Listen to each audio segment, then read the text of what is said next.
तर पहा इथे मी पोहे घेतले आहेत, कांदा, शेंगदाणे, कोथिंबीर, तेल, कढीपत्ता, मोहरी, मीठ, साखर, हळद, लिंबाचा रस आणि मिरची. आता खाली एकदम असं क्रिस्पी लागत नाहीत. जर ही प्रोसेस केली तर पहिले मोहरी घालून घ्यायची. आता कढीपत्ता घालून घ्यायचा गरजेनुसार. आता इथे मिरची.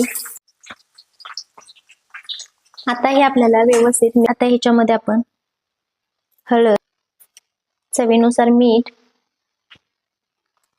थोडीशी साखर ऑप्शनल आहे पण मिक्स करून घ्यायची पोहे.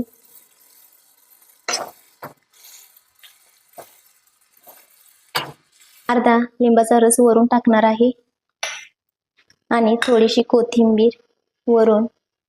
आता हे सगळं आपल्याला आणि